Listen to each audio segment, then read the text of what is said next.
වෙලාව පාන්දර 6:00මාරයි. අපි උදේ වැඩ පටන් ගන්න තියෙන්නේ. අද බණ්ඩාර වලට පැටව 100ක් යනවා. ඒක පැක් කරන විදිහ තමයි මම මේ වීඩියෝ එක ගන්න try කරන්නේ. තනියම තමයි පැක් කරන්නේ. ෆෝන් එක ගලන කවුරක්වත් නැහැ. මේ කූඩුවෙන් ගත්තා. මේ බොක්ස් එකට දැම්මා. මෙතනින් තිබ්බා. එහෙම තමයි වැඩේ වෙන්නේ. try එකක් දෙන්නම්. පැක් කරන හැටි ගන්න. පැක් කරගෙන හැටි අමාරුයි. ෆෝන් එක ගලන කෙනෙක් නැහැ. මෙතන තියෙන ගෑනු සත්තු ඔක්කොම තෝරලා කලින් දවසේ තෝරලා පෙරිමි සත්තු අයින් කරලා කූඩුවකට දාලා තියෙනවා. ඊට පස්සේ අවශ්‍ය ප්‍රමාණයට කස්ටමර් ඉල්ලන ප්‍රමාණයට පෙට්ටිය වලට දාලා ට්‍රාන්ස්පෝර්ට් කරනවා. මේ තියෙන ට්‍රාන්ස්පෝර්ට් කරන බොක්ස් අපි කාව තව ප්ලාස්ටික් බොක්ස් එකක් තියෙනවා.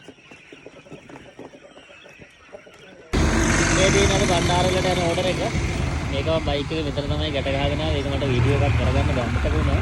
මෙතනත් පහ දෙනෙක් ඉන්නවා. මේක මම ගෙදර ඉඳලා ෆාම් එකේ ඉඳලා කහවත්තර ගෙනල්ලා තියෙනවා. දැන් මෙතන ඉඳලා යන්නේ මෙන්න මේ ලොරියේ. එළවලු ලොරිය එක. ඔතන අපෙන් පාලිත මහත්තයයි අනිල් අයියයි දෙන්නම ඕඩර් කරලා තියෙනවා මට. අනිල් අයියා නම් 4 වෙනි කාර්ය වගේ තමයි මට මතක විදියට අපේ සත්තු ගත්තේ. යන වෙන කොහෙන්වත් ගන්න මල්ලි වාගෙන් මොණි කියලා තමයි ගන්න හැමදාම. පාලිත මහත්තයාගෙන පළවෙනි කාර්ය තමයි අපෙන් ගත්තේ.